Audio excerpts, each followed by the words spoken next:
Apabila kita sudah baca amalan-amalan penangkal musibah, tapi musibah masih saja terus datang, bagaimana sikap kita sebagai muslim? Man lam yardha bi qada'i, siapa yang tidak ridha menerima takdirku, walam yasbir bi balai, siapa yang tidak sabar menerima ujianku, falyatlub rabban siwaya, carilah Tuhan selain aku. Ada Tuhan selain Allah? La ilaha illallah. Maka kita tidak ada cara lain kecuali ridha, ikhlas, terima ketetapan Allah. Makanya ketika bangun pagi apa doanya?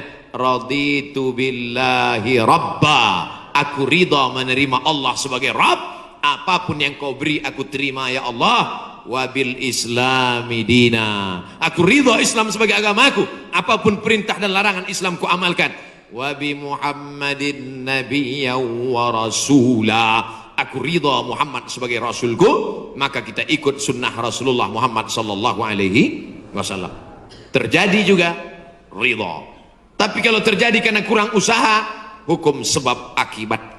Sudah disimpan uang di dalam dompet, dompetnya dikunci, dompetnya dalam laci, lacinya dikunci, lacinya dalam lemari, lemarinya dikunci, lemarinya dalam kamar, kamarnya dikunci, kamarnya dalam rumah, rumahnya dikunci, rumahnya dalam komplek, kompleknya dikunci. Hilang juga. Terus mau ngamuk. Tidak ada cara lain kecuali ridha kepada Allah. Tapi kalau punya sepeda motor nggak dikunci, malah berhenti, mesinnya hidup, kuncinya diletakkan, terus sibuk beli ngobrol, beli kangkung 2 ikat, ngobrolnya 2 jam. Ketika dilihat hilang. Terus ketika hilang suaminya nanya, mana motor kita? Ridho mas. Itu bukan ridho, goblok. Mohon maaf saya keceplosan. Oleh sebab itu maka tetap ada Ahlus Sunnah wal Jamaah mengajarkan kita ada namanya al-kasbu wal ikhtiar. Bahasa kitanya namanya usaha. Kalau pemerintah menyuruh pakai masker, usaha. Jangan tidak ikut. Suruh cuci tangan sering. Sebetulnya kita nggak perlu belajar masalah cuci tangan. Ada nggak ada virus kita tetap cuci tangan, betul? Subuh cuci tangan, zuhur cuci tangan, asar cuci tangan, maghrib cuci tangan, isya cuci tangan, tahajud cuci tangan, witir cuci tangan, duha cuci tangan. Orang Islam paling sering cuci tangan. Makanya saya heran kalau sampai anak-anak kita diajarkan, mama siapkan gayung sama sabun. Untuk apa nak? Hari cuci tangan internasional. Loh, kita nggak perlu diajari cuci tangan. Nanti takutnya 20 tahun akan datang ada lagi namanya Hari Cebok Nasional. Dari 14 abad yang lalu kita sudah bersih, betul? Tidak akan ada bakteri bersarang di ujung-ujung jari kita karena kita paling sering cuci tangan. Tidak akan ada bakteri yang bersarang di ujung kuku kita karena kita paling potong kuku hari Jumat. Kalau seminggu tak akan mungkin kukunya panjang. Makanya Nabi berkata, azfaraka, kukumu kenapa panjang? Inna syaitana yaqudu ma tala minha, setan duduk di kuku yang panjang.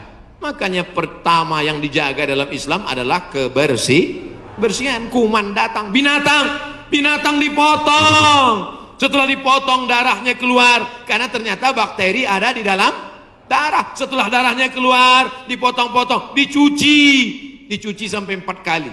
Ibu, saya tidak punya saudara perempuan, waktu masih kecil di rumah bantu ibu di rumah, saya disuruh cuci. Selamat cuci daging, saya cuci. Kalau ayam 2 kali, kalau kambing 4 kali. Kenapa gitu mak? Ayam kakinya 2, kambing kakinya 4. Saya nggak tahu anak kecil. Sekarang saya baru tahu. Ternyata ayam dagingnya putih, darahnya nggak banyak. 2 kali sudah bersih. Tapi kambing sekali masih merah, 2 kali masih merah, 3 kali agak pucat, 4 kali bersih. Setelah itu baru dimasukkan, dibuang airnya, disolawatkan, baru dimasak. Mereka tidak, kambing tidak dipotong, kambing matinya di stunning. Ada pistol, tapi pelurunya nggak keluar, ditahan. Itu skalanya 8, ditembakkan ke kening sapi, tembak ke kening sapi, sapinya mati, darahnya nggak keluar. Kalau sampai 8 mati, tapi kalau 7 bodoh aja. Itu sapi-sapi dari Australia yang datang ke tempat kita yang liar seperti banteng, itu ditembak otaknya skala stunning 7. Bodoh. Ibu kalau ada bapak yang liar, tembak skala itu. Mas, mama mau pergi arisan, pel lantai, mandikan anak, dan papa. Ya, nah itu udah kena stunning. Jangan diamal.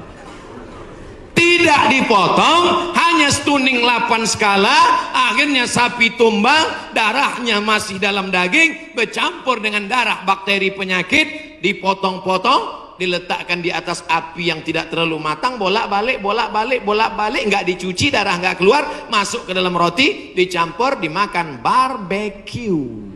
Habis dimakan, kena penyakit, medco, ko sapi, med gila, medco sapi gila.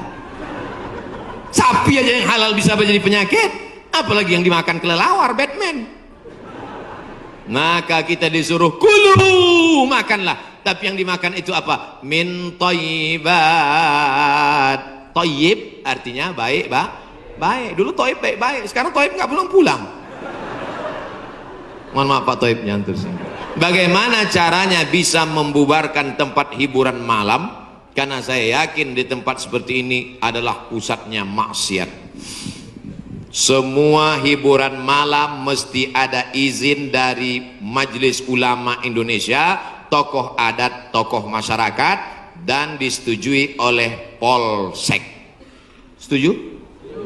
Jadi siapa yang mau buat hiburan malam, nikah anaknya, dia ngurus surat 3. Pertama, rekom dari MUI. Pak Ketua MUI kecamatan, ya nanti malam mau pesta anak saya. Kata MUI, apa hiburannya?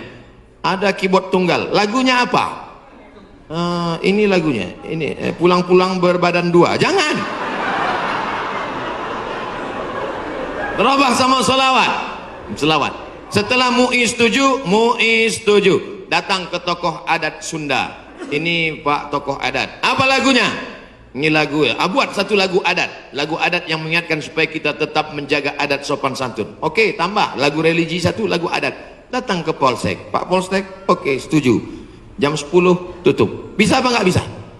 Bisa. Jangan suruh saya datang ceramah ke situ, nanti mereka sudah mabuk baru datang saya, assalamualaikum. Nggak bisa. Ini amar ma'ruf nahi mungkar ini bukan cuma tugas ustadz, tapi tugas kita bersama. Di masjid ustadz menyampaikan ceramah, bapak ibu memfasilitasi, anaknya nikah, perbuatannya baik, sakral, menghalalkan yang haram, tapi dalam itu dia sudah melakukan perbuatan haram, menyediakan narkoba, menyediakan pesta sampai malam. Insya Allah kalau sepakat yang 3, polisi, tokoh agama, tokoh adat, DPR tingkat kabupaten provinsi, peraturan daerah, pesta keramaian hanya boleh sampai jam 9 malam.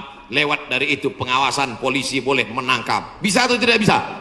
Bisa. Makanya kita harus berjamaah menangkal ini semua. Insya Allah kalau sudah orang-orang masjid duduk memilih wakil-wakil rakyat yang juga peduli, maka akan terwujud negeri kita tetap menjadi baldatun thayyibatun wa rabbun ghafur. Makanya sebarkan pengajian.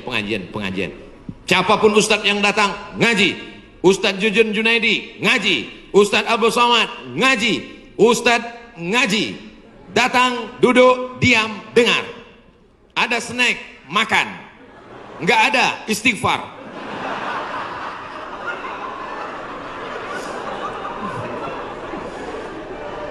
Ustadz Somad, saya manusia banyak dosa, tidak sholat Jumat. Kenapa nggak sholat Jumat? Man tarakal jumu'ata salasa marratin, siapa yang nggak sholat Jumat 3 kali berturut-turut tahawunan, bukan karena sakit, bukan karena darurat, tapi karena menyepelekan panggilan Allah, taba'allahu ala qalbi, Allah mengunci pintu hatinya. Kalau sudah hati terkunci, telinga tersumbat, mata tertutup, khatamallahu ala qulubihim wa ala sam'ihim wa ala absarihim ghishawah. 3 kali sholat Jumat kau tinggalkan, Allah mengunci pintu hatimu. Siapapun yang ceramah tak akan masuk ke telingamu. Na'udzubillah. Saya ingin bertobat dan sudah menjalankan taubat, maka sholat Jumatlah engkau. Siapa yang datang hari Jumat saat yang pertama seperti berkurban seekor onta, datang pada saat yang kedua seperti berkurban seekor lembu, datang saat ketiga seperti berkurban seekor kambing, datang saat keempat seperti berkurban seekor ayam, datang saat kelima seperti berkurban sebutir telur ayam. Sekarang banyak yang datang hari Jumat, jangankan telur ayam, telur puyuh pun nggak dapat. Datangnya kapan? Ketika khotib sudah naik ke atas mimbar, jamaah Jumat yang dimuliakan Allah, baru dia datang. Terlambat, udah terlambat sholat sunat lagi. Allahu Akbar. Pakai baju kaos tertulis, emang masalah buat lo. Orang kalau taubat itu malu sama dosa-dosa masa lalu, bukan bangga. Ini banyak juga orang udah taubat. Ustaz Somad, saya ini baru hijrah. Dulu semua saya minum, semua narkotika saya pakai. Ente taubat apa sombong? Orang taubat mengenang dosa itu melelehkan air mata, nangis. Ada juga bukan bangga. Ada juga sebagian jamaah sudah taubat nangis. Ustaz, kamu menyesal minjam uang. La ilaha illallah.